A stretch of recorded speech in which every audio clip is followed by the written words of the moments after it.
Magandang araw po mga ka-recap. Ipagpatuloy na po natin kaagad ang kwento ni Cha Min-woo. Nagkita na nga si Min-woo at Beelzebub sa mansyon ng sect leader pero may kakaiba kay Beelzebub. Wala na siya sa kanyang sarili at biglang ipinalabas ang kanyang kapangyarihan. Akala ng mga tao ay kapangyarihan pa rin ito ng sect leader. Hindi rin maintindihan ni Hunter Haiti ang mga nangyayari. Nagsimulang maglaban si Cha Min-woo at si Beelzebub. Bago pala sila bumalik ng mansyon ay sinabi lahat ni Min-woo kay Hunter Haiti ang katotohanan sa likod ng Butterfly Sect at sa kanilang sect leader. Noong una ay ayaw pang maniwala ni Hunter Haiti kay Min-woo. Ayaw niyang paniwalaan na lahat ng naranasan at nakita niya at ng ibang mga tao ay walang katotohanan. Tinanong siya ni Min-woo kung nakita ba niyang lumabas ang kanyang mga magulang. Siguro ay binisita niya lang ito sa kanilang prayer room. Napagtanto ng babae na lahat ng ginawa nila ay napunta lang sa wala. Sinabi din ni Min-woo na may isang dahilan kung bakit pinayagan ngayong araw na bumisita ang kanilang aso. Papatayin nila ito, at ang masamang balita ay baka iligpit din nila ang kapatid niya. Gumagalaw daw siya ngayon nang walang alam ang gobyerno kaya magiging sagabal sa kanya kapag magkaroon ng malaking problema kaya kailangan niya ng tulong ni Hunter Haiti. Patuloy na naglalaban si Beelzebub at Cha Min-woo. Walang balak saktan ni Min-woo si Beelzebub kaya patuloy lang ang pag-iwas niya sa mga atake nito. Pero sa kasamaang palad ay nahuli siya ng isang magic ni Beelzebub na kung tawagin ay Infinite Hell. Napunta si Min-woo sa ibang dimensyon, at doon ay patuloy siyang inatake ni Beelzebub. Patuloy naman itong iniiwasan ni Min-woo hanggang sa matanggal ang mask niya na nagtatago sa kanyang mukha.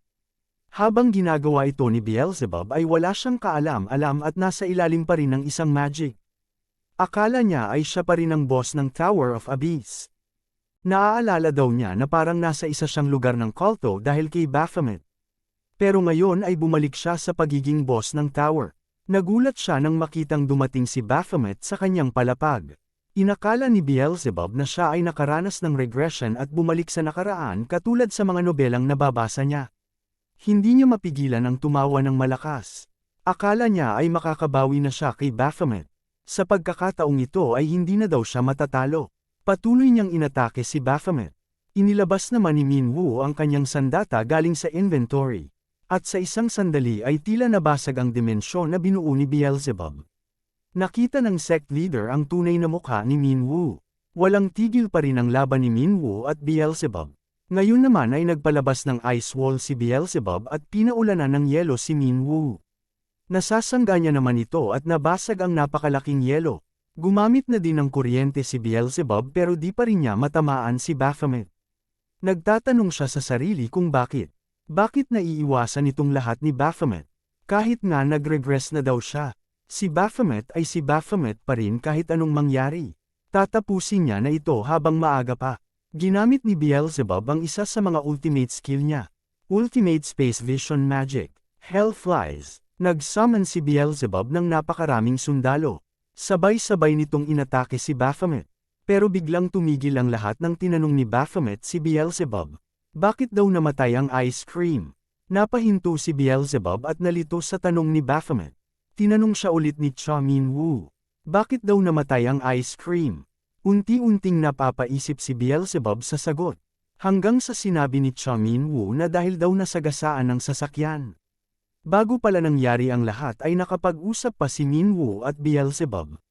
Binalita niya kay Min-woo na nahuli siya ng dalawang babaeng ahas. Ikinulong daw siya sa isang kwarto at pinagpaplanuhan kung ililigpit daw ba siya o gagamitin pa. Mas mabuti pang tumakas na lang siya. Pero sinabi ni Min-woo na gagamitin nila ang pagkakataong ito. Ipakita daw ni Beelzebub ang kanyang kapangyarihan sa mga babae para gamitin siya ng mga ito. Susubukan daw siyang manipulahin ng mga babae gamit ang ilusyon. Ayon kay Beelzebub ay imposible na mangyari ito. Nagamit na niya ang kanyang Demonics Eye kaya hindi na siya tatable ng ilusyon ng kalaban. Sinabi ni Min-woo na magpanggap na lang siyang kinokontrol. Malalaman daw ito ng mga ahas sagot ni Beelzebub. Kung ganito daw ang sitwasyon, ay subukan ni Beelzebub na gamitin ang magic sa sarili. Kailangan niyang gamitan ng ilusyon ang sarili. Pero sabi ni Beelzebub ay kailangan ng trigger word na makakatanggal sa ilusyon niya sa sarili. Kaya napagdesisyonan nila na gamitin ang joke ng ice cream. At sa pagkakataong yun ay napagtanto ni Beelzebub na hindi siya nakaranas ng regression. Sa isip niya ay kailangan niya na itong tanggapin. Hindi nga matalino o magaling sa magic si Baphomet. Pero malakas siya at nakakahanga ang mga taktika niya. Ito daw siguro ang dahilan kung bakit nakuha niya ang posisyon ng pagiging boss. Biglang lumabas ang napakalakas na pulang aura sa katawan ni Beelzebub. Lahat ng nakasaksi ay napapa-atras sa lakas ng epekto nito. Biglang tinawag ni Beelzebub si Baphomet.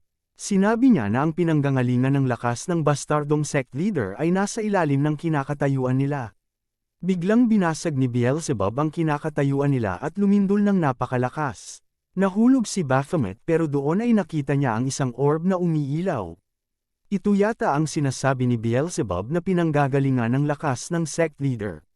Humanda si Baphomet para sa isang matinding atake. Inactivate niya ang kanyang skill na adrenaline. Biglang may naramdaman ang sect leader na hindi maganda. Tinamaan nga ni Baphomet ang orb at ito ay nagdulot ng matinding liwanag at pagsabog. Nasa loob pa rin ang ibang mga tao na kaya binalaan sila ni Hunter Haiti na delikado na dito at kailangan na nilang lumikas. Tumatakas na nga ang mga tao doon pero marami pa rin ang ayaw lumikas. Tinanong ni Haiti kung bakit ayaw pa rin nilang lumikas. Ang dahilan pala ay nasa loob pa ng mansyon ang kanilang mga anak. Nasa prayer room pa daw ang mga anak nila sa pag-aakalang pinapagaling ito ng sect leader. Naalala ni Haiti ang sinabi ni Minwoo na ito ang pagkakataon niyang makabawi sa mga maling nagawa niya. Napagdesisyonan niyang hanapin ang mga bata kaya siya na daw ang bahala. Kailangan na nilang tumakas. May iligtas kaya ni Haiti ang mga bata? Habang patuloy ang kaguluhan, nag-aalala naman ang dalawang babaeng ahas dahil nasira daw ang pinanggagalingan ng lakas ng kanilang master. Ano na daw ang gagawin nila? Kapag wala daw ito, magiging mahina ang master nila. Humingi sila ng paumanhin sa sect leader dahil hindi daw nila agad napansin na may kakaiba sa bata. Pero sinabi ng sect leader na ang tunay na naloko ay siya. Ayaw pa sanang basagin ni Minwoo ang orb dahil gusto niyang makalaban ang sect leader sa pinakalakas na anyo nito pero dahil sa kasalukuyang lakas niya, imposibleng matalo niya ito kapag hindi binasag ang orb. Hindi pa ito ang panahon para mamamatay siya. Pagkatapos nga ng pagsabog ay nahulog din si Beelzebub at wala itong malay. Naubos ang lakas niya dahil sa pagpapalabas ng lahat ng magic kanina. Akmang aatakihin ng dalawang babae si Beelzebub pero nakita ito ni Minwoo. At mabilis niyang naharangan ang dalawa. Nailigtas niya si Beelzebub pero siya naman ngayon ang target ng dalawang babaeng ahas. Mabilis na napigilan ni Minwoo ang kanilang atake. Siya naman ngayon ang sumubok na umatake sa kanila pero biglang nagbagong anyo ang mga ito at naging mga ahas. Habang naglalaban ang mga babaeng ahas at si Minwoo ay pakiramdam ni Beelzebub ay mamamatay siya. Pero napansin niya na tila may paparating. Napatigil at napa-atras din si Minwoo. Dumating na at nagpakita ang sect leader. Mukhang masyado niya minaliit si Hunter Baphomet. Sa kabilang banda naman ay patuloy na hinahanap ni Haiti ang mga bata. Nararamdaman niya ang mga pagyanig dahil sa labanan. Napansin niyang masyadong madilim ang prayer room na ito at wala siyang makita. Nasaan na daw kaya ang mga bata? Biglang may tumawag sa kanyang bata at humihingi ito ng tulong. Agad siyang nilapitan ni Haiti at kinumusta ang lagay niya. Sa isip ni Haiti ay ito talaga ang tunay na lagay ng mga bata, ilusyon lang ang nakikita nilang magaling na ang mga pasyente. Hinanap na nila ang iba pa pang mga bata para makatakas na. At nakita nga nila ito sa isang madilim na sulok ng mansyon. Pero sa hindi inaasahan ay nandoon ang aso nilang si K9, nagbabantay sa mga bata. Masaya si Haiti nang makitang buhay ang alaga. Naalala niya ang mga panahon na unang nagkita sila at nang inampun nila ito sa kanilang pamilya. Ang maamo at mabait na K9 na naging parte ng pamilya nila. Pero nagulantang siya sa ginawa ng kanyang alaga. Tinapos nito ang isang batang pasyente. Wala na sa tamang pag-iisip si K9 dahil nasa ilalim pa rin ito ng ilusyon. Bigla niya rin inatake si Haiti at ang ibang mga bata. Mukhang ito na rin ang katapusan ni Haiti. Sa kabilang banda naman ay nagharap na nga si Minwoo at ang sect leader. Ayon sa sect leader ay magkapareho sila ng amoy na ipinapalabas ni Hunter Baphomet. Habang tinitingnan niya daw si Hunter Baphomet ay nakikita niyang mas masama pa ito kaysa sa kanya. Pero pinatahimik siya ni Baphomet. Hindi daw sila magkapareho. Dahil siya ay manyak na nagtatago sa likod ng mansyon habang ginagawa ang immoral na gawain. Sinabi ng sect leader na sinusubukan niya lang gumawa ng marangal na gawain. Natawa na lang si Minwoo at sinabi na kahit ang aso ay matatawa sa pinagsasabi niya. Nagsisimula ng magalit ang sect leader sa pinagsasabi ni Minwoo at gusto niya na itong patahimikin. Sinabi naman ni Minwoo na gusto niya na rin punitin ang bibig ng sect leader. Ang mga kasalanan daw na ginawa ng sect leader ay malayo sa mga ginagawa niya.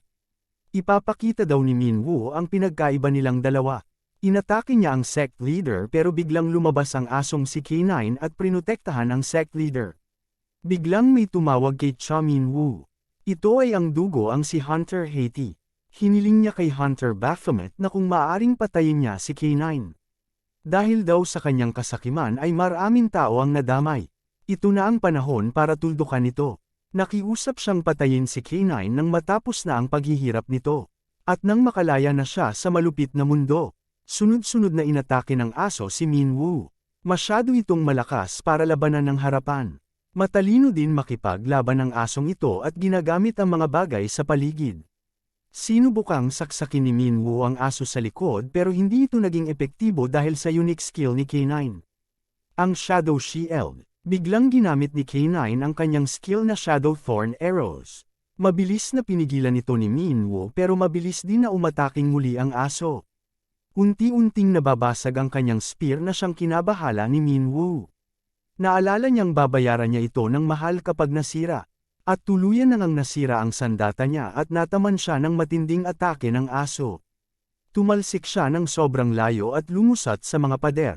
Si Beelzebub naman ay naiwang mag-isa at walang depensa. Nakita itong pagkakataon ng mga babaeng ahas at bigla nilang inatake ang bata. Isang malakas na pagsabog ang nangyari. Pero mabuti na lang ay niligtas siya ng kanyang mga sundalo. Kinumusta siya ng kanyang mga sundalo pero sinabi niya na naubos ang kanyang lakas dahil sa pagpapalabas sa kanila. Kailangan daw nilang makatakas. Tinanong siya kung iiwan daw ba nila si Baphomet. Sinabi ni Beelzebub na huwag aalahanan ng halimaw na yon dahil makakaligtas siya kahit saan siya ilagay. Biglang nahimete na si Beelzebub dahil sa kawalan ng lakas.